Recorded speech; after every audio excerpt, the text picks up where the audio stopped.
The chronic care management program was initiated by Centers for Medicare and Medicaid probably about 2 or 3 years ago, and it's an excellent program that allows us to assign a nurse to people who have 2 or more chronic medical problems, so she can track them in greater detail throughout the course of the time. So instead of me just checking in with them every 3 or 4 months, she'll actually check with them on a weekly or a monthly basis as needed. We now have over 250 patients in the practice enrolled, and so without the help of good software, it would be very difficult to do that on our own. Mr. Grove, good morning. How are you? Good morning. Sure. I'm doing very well, thank you. Good. Bob is one of the guys whom we had been following for some time with diabetes and high blood pressure, and he actually had been doing fairly well. He was also managed by myself and the Veterans Administration.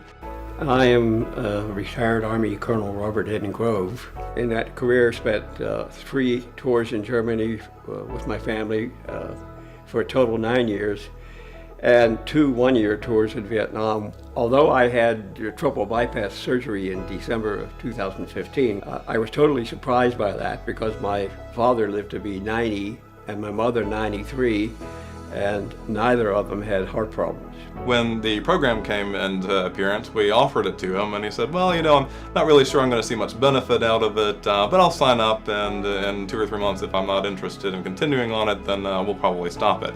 So we did sign up, and we had our nurse Catherine check on him pretty regularly.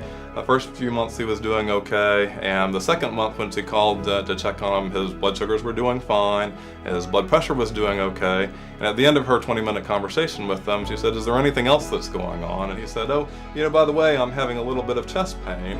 The information that I gave to her, and she looked through the ECW records of my health and said, whoops, something's wrong. I went immediately to Dr. Haseltine, and then the process started. Well, she immediately brought him in. We got an EKG, which was not normal for him. We set him up for a stress test, which was also not normal, and then we sent him for cardiac catheterization, which showed several vessels occluded.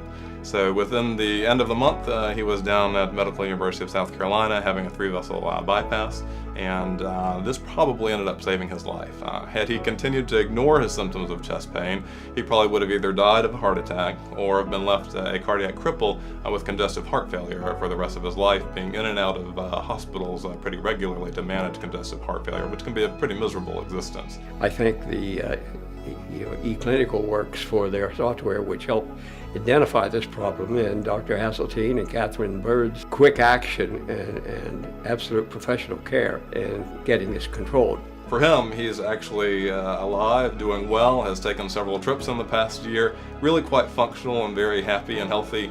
And Bob is not the only person whom we've had who've seen these benefits. We've had other people who have had their blood sugars, they were uncontrolled, have now finally gotten them under good control. I didn't know I had heart problems.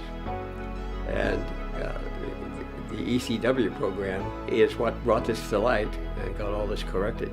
The ECW CCM program really saved my life.